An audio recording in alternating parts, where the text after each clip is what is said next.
Good afternoon, everyone. This is T3 Live Editor-in-Chief John Darsie here to bring you the daily recap.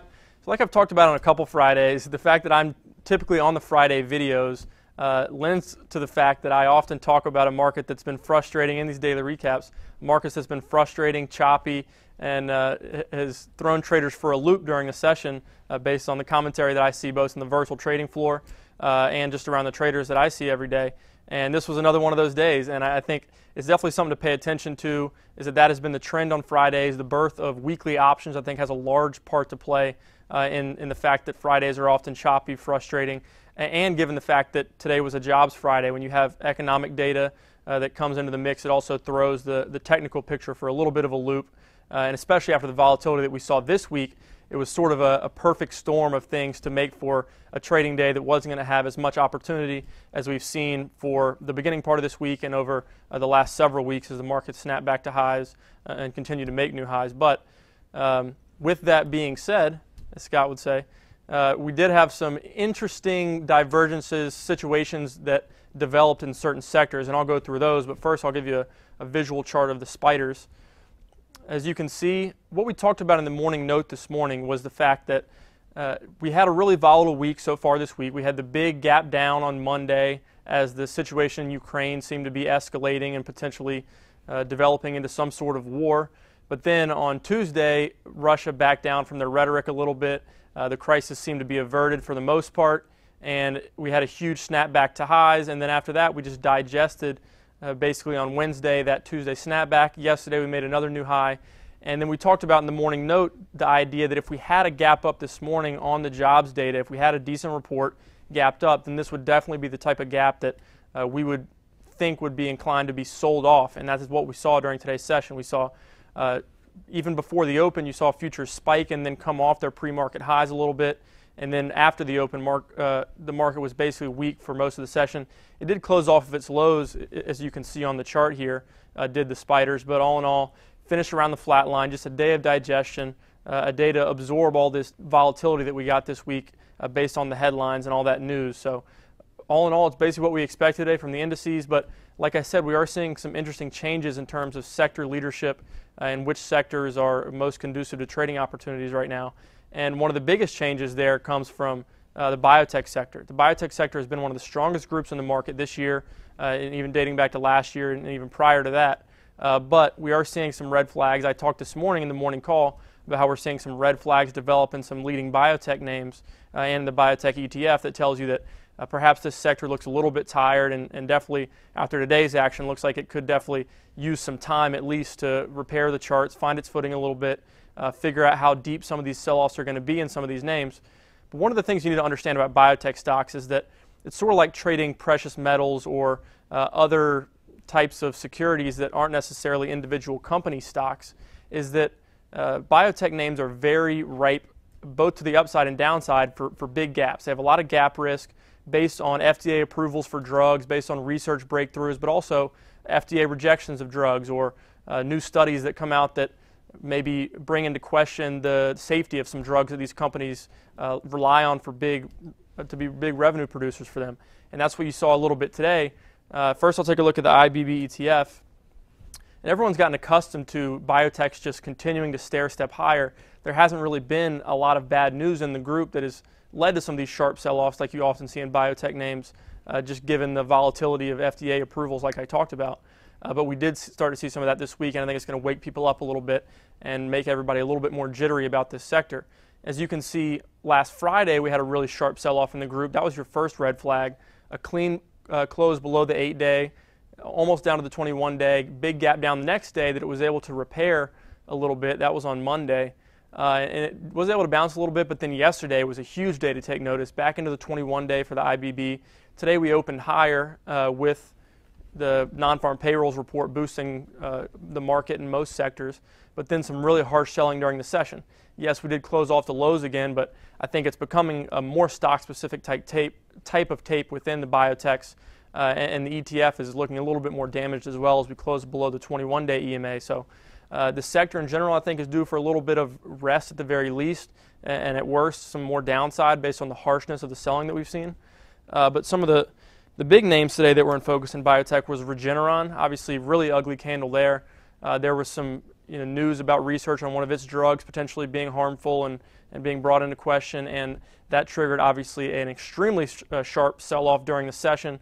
Some of the news I think got clarified. The stock actually was halted, so it was very important news obviously that they felt the need to halt the stock, and it was almost sort of like a flash crash situation is what people thought that might have unfolded here. But it's just an example, like I talked about, of the dangers of being in biotech names, and definitely don't want to fall asleep at the wheel on these names. And if you can't stomach the possibility for these types of moves, yeah, you might miss out on some upside in biotechs, but biotech trading isn't for everyone, and it's definitely something that carries inherent risks and something you should definitely be aware of. Regeneron, obviously that big move. Look at BIIB. Really weak today as well. Also closed below its 21-day, the same way the IBB ETF did. So day to take notice there. In BIIB, after it held up better than a lot of the other biotech names today, some severe technical damage there. Could need a deeper correction. Technically speaking, it could get back down to the 315 level maybe, which is the prior breakout. But like I talked about, sometimes these biotech names are more inclined to trade off of emotion and anxiety after you see some drug research and news like we saw today. So something to be aware of. But technically that 315 area looks like a natural support area that BIIB could test. Let's go through some other names. Amgen also had a drug, I believe, in the category, the same category that Regeneron's drug that was in question today. They have a drug in the same category, so it also led to sort of a sympathy sell-off for Amgen. Obviously, the sell-off wasn't as big for Amgen, but it was definitely something to take notice of, as it's also down below its 21 and 8-day EMAs. Alexion, just an example of some more weakness coming into the biotechs. This has been one of the strongest names in the group, but over the last week and a half, 2 weeks or so, this one has been bleeding lower. It did close off its lows today, maybe finding its footing a little bit, but just an example of some weakening technicals within the biotechs. NLNK, another one. This one was absolutely on fire this year so far. Went from around the $20 area, more than doubled, up to almost 55, and now it's pulled all the way back into the low 30s. So just an example of some volatility you can get there with, especially NLNK, which is sort of a newer biotech name on the scene. They've developed a cancer drug that got a lot of acclaim, but definitely a lot of volatility potential in these biotech names. And then Gilead, another one of these big cap names that has weakened considerably. Yesterday, it was the one that really gave you the biggest day to take notice, and then it followed through to the downside sharply today.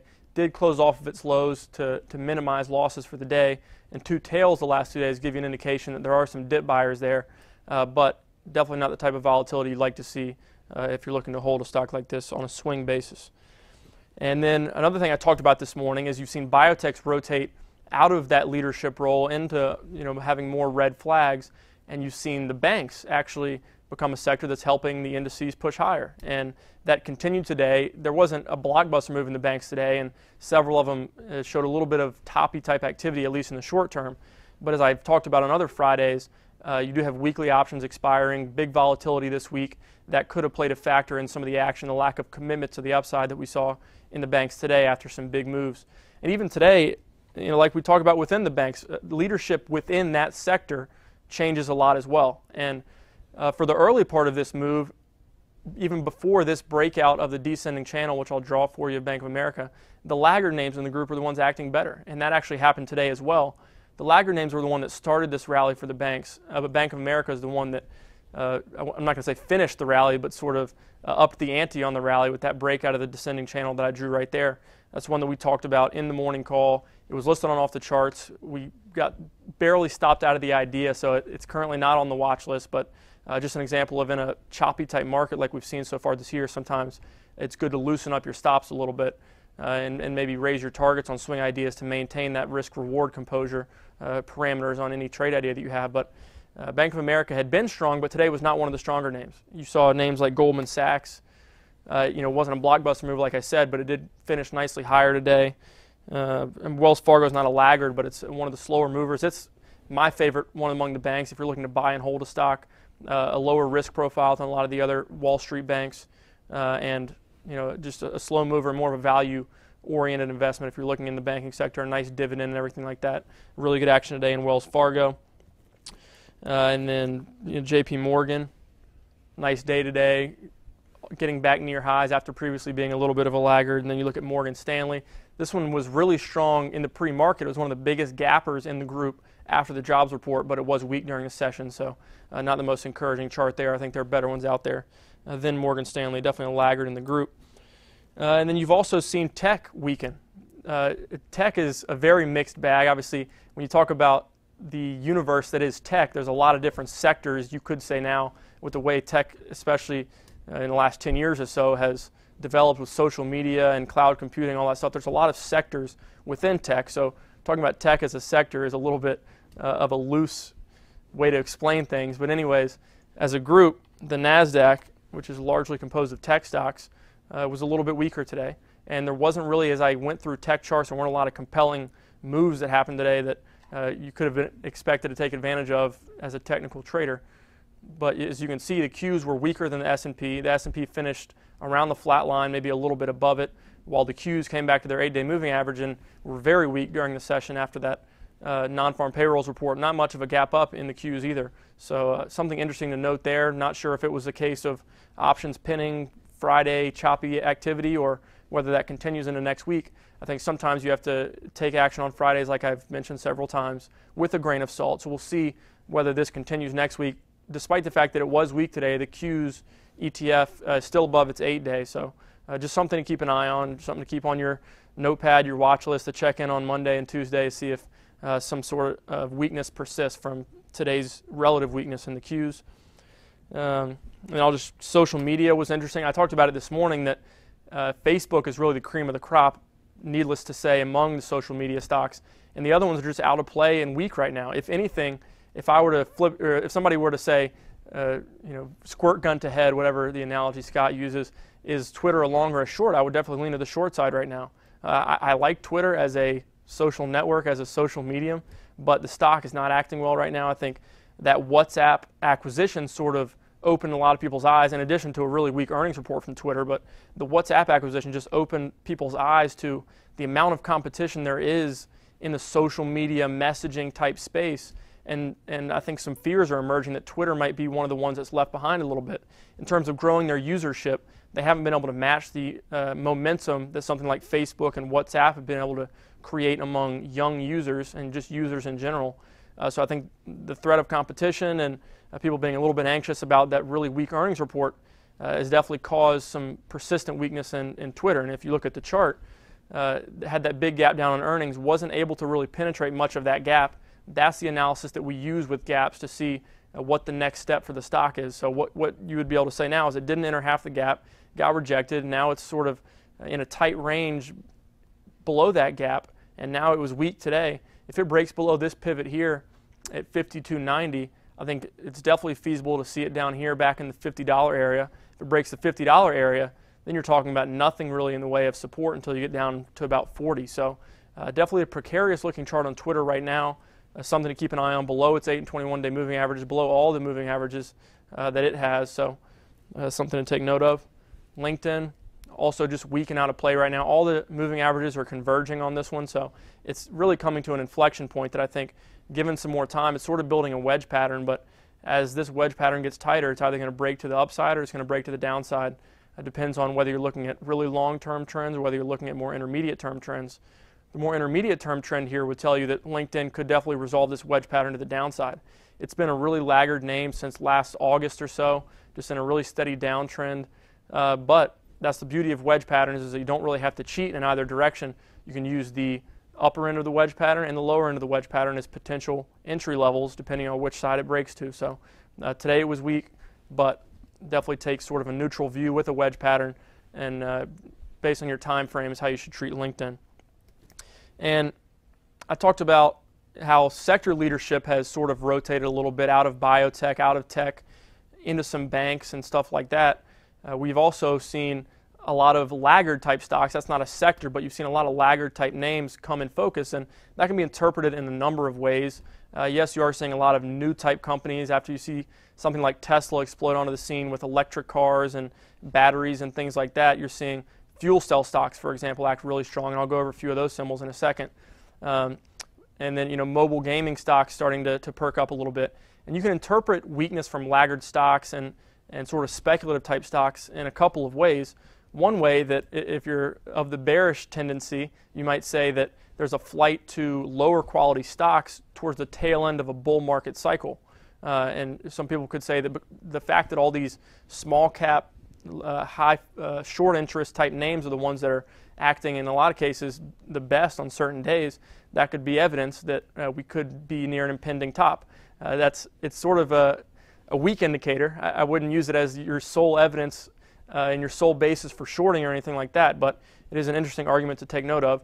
And the other argument, or the other take on these stocks sort of emerging, is that you could just be seeing the next wave of momentum darlings starting to emerge in the market. These fuel cell stocks, these mobile gaming stocks finally might be finding their way a little bit, and just all kinds of new technologies, display technologies like a GTAT, challenging something like a Corning, a GLW, and potentially having the screens on new iPhones and new tablets and mobile devices and things like that. But there's two different ways to analyze that, but right now we'll just take it at face value and go from there. But going through a few of those names that were really strong, I'll talk about the fuel cell stocks. Plug is the most notable, and look at that huge move there. I talked about in Plug, this pattern that was sort of forming here. You call it a wedge type pattern, and I likened it to what we were seeing in KNDI before it had a big move, and I'll go to that chart in a second to show you what I was talking about. I put out a tweet on this day right here, which was February the 25th. It was about 9:45. I said this pattern looks like KNDI looked before it broke out and had a really tremendous multi-day move. And you saw nice action from Plug that day. And then obviously you saw the gap up to give you some continuation, a 3-day consolidation, exploded to the upside, another gap, another 3-day consolidation, and then today about a 20% gain. So huge gains there for Plug, a fuel cell stock, a little bit extended now to chase, definitely, but just the type of moves that we're seeing in this market right now are astonishing. Plug, I'll give a shout out to a fellow on Twitter who has been talking about Plug for a while. His handle is Moose in Daza. His name is Darren Gilmore. Shout out to Darren for being all over Plug and helping to bring it to my attention in the early stages. So congratulations, Darren, and great job identifying that. And then the other names in that sector, BLDP, another fuel cell stock like I talked about. Nice 3-day consolidation after a huge move to the upside, a little bit extended to buy right now depending on your strategy, but if you're a momentum trader looking for stocks that are moving and giving you big percentage moves and ones that you could use your capital and get a little bit more potentially alpha with it, then this is definitely a name to keep an eye on, either to the upside or downside of this upper level flag. And then F Cell's another one, small guy, huge moves in these, more than doubling, so impressive action there, and definitely a sector to keep an eye on. Sort of like the 3D printing sector was a go-to for momentum traders and stuff like that. I think fuel cell stocks could become that here in the near future, or we might already be there. And PANW, another one that was talked about a lot in the virtual trading floor today, about a 10% move back to highs out of this descending channel. This was not one that we listed on off the charts or anything, but in real time, sometimes patterns like this develop. That's the beauty of the virtual trading floor, and guys in there were all over that one.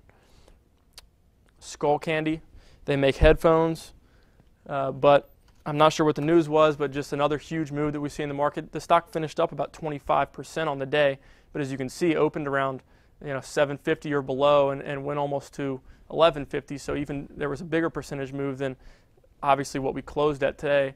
But just an interesting candlestick there, just an example of the type of moves that we're seeing in this market sometimes that have got traders a little bit spoiled and got their expectations out of whack a little bit on what they can expect on a daily basis. ZU is one that we listed on off the charts as sort of a different type of setup than we usually list there. Is one that we were looking for some sort of reversal type setup. This was a really strong stock, obviously big 3-day move, but a really sharp pullback. And so what we were looking here, like I said, was for some sort of reversal, looking for it to maybe hold yesterday's low or make a red dog reversal below it. And the red dog reversal is what we got. So that's an idea that if you're looking to play momentum, this is another one that definitely should be on your radar. I know Mike Lee, Steve LeVay have been all over ZU this week watching it for potential momentum trading opportunities. And then a couple macro things. Today on that week, or on the strong jobs report rather, we saw gold pull off a little bit as the Fed is obviously tapering QE. They're on a pretty consistent schedule, it seems like, tapering every month. and today's jobs report is definitely going to do nothing to derail that schedule. So that's bearish for gold, as QE is inflationary. Inflation is what drives speculation and things like gold. So you did see a gap down, but you saw the gap down on the end of the sort of the geopolitical crisis that we saw in Ukraine. That's the end of a geopolitical crisis is something that's bearish for gold. But you did see gold gap down on it, but it really held up pretty well. And then a strong jobs report, most people would say that would be bearish for gold, but we saw today it gap down, but was strong during the session. So what you're seeing is gold, yes, it's doing what you would expect it to do on these news events, but it is holding up generally better than most would expect in the aftermath of those news events, like we saw today, getting back above its 200-day moving average. So overall, gold definitely looking, as you can see, a lot better in 2014, but the fact that it continues to hold up amid these headlines and amid these news events, it's definitely a sign that it could continue higher. It's definitely not something that I'm looking to get involved in, but depending on your strategy, your time frame, and stuff like that, gold is looking a lot better if you want to have it as a hedge in your portfolio for all the ills that plague the world of central banking and future inflation and all that type of stuff. And then bonds also weak today, which you would expect. You'd expect tapering to continue, you expect yields to go up, and you expect bonds to be weak, and that's what we saw. We also didn't see them fall apart. We saw them gap down on the strong jobs report, but they were a little bit strong during the session. So sort of similar to gold is that you're seeing bonds hold up relatively well. We'll see if that continues. You could say that this 200-day moving average here acted as a little bit of resistance for the TLT, and if that's your thesis, then that definitely could be argued at this point. But anyways, this has been your daily recap. Again, another frustrating Friday. I hope you don't hold it against me that I come in front of the camera on Fridays when we're often seeing choppier action. But some interesting divergences occurring today, some things to take note of. Again, I would take all action on Fridays with a little bit of a grain of salt. The action at the beginning of the week seems to be a little bit cleaner. You're further away from those weekly options, expirations, and stuff like that. But now we have the jobs report behind us. We don't have monthly OPEX for a couple weeks. So next week could be a good week of trading. And now with some strong economic data, what traders are going to be hoping is that this strong economic data provides 2 feet for the market to stand on, this rally to stand on its own 2 feet a little bit more through the end of the first quarter, maybe through the first half of the year. I think people were growing a little bit tired of a market that was supposedly driven by QE and the Federal Reserve and all of that. But a better than expected economic data point like we saw today with the jobs report, definitely a step in the right direction after a few months of weak data. So I think overall that's a positive step, and we'll get back at it on Monday morning. Monday morning marks the launch of Scott Redler All Access, a new product that we launched. It includes some things that were previously free on T3 Live that are now going to be paid. That's Scott Redler's Morning Note, the 20-minute morning call video that we do Monday through Thursday with Brittany, and then also a new private Twitter feed. And this weekend only, you can get the pre-order price. It's $199 for the year. So that comes out to about less than $17 a month for Scott Redler All Access. You get all those 3 things for an entire year for $199. So I personally think that's a tremendous value. I know a lot of people are used to getting some of the videos from T3 Live for free and getting the morning note for free, but I think those are really valuable products that I think, in my opinion, more than pay for themselves if you are actively trading the market. Even if you're not actively trading the market, there's a lot of opportunities and things that we identify on those products that can apply to all different time frames. And I think the new private Twitter feed is going to be a great step too. If you're on Twitter and you're watching this video and you follow Scott on Twitter, he's not disappearing from the public stream. He's just developing this new private stream to share a little bit more of his actionable ideas, have a little bit more interaction on a personal level with a smaller group of people so he can answer more questions and be a little bit more educational. So he's not going to disappear. He's still going to share some stuff on his public Twitter, but you're going to get a little bit more in-depth interaction on this private Twitter. I think you combine that with the morning note, the morning call, and then analysis during the day with the private Twitter. Like I said, I think that's a huge value if you value Scott's analysis and his opinions. So this is the last weekend. Starting on Monday, it'll revert back to its full price. So if you want to be involved in that for the next year, it's $200. I would definitely encourage you to take advantage of that offer before the weekend ends and continue on that journey with us in Scott's private Twitter and with the morning note and the morning call video. This has been John Darsie here for the Daily Recap. We'll see you back here on Monday.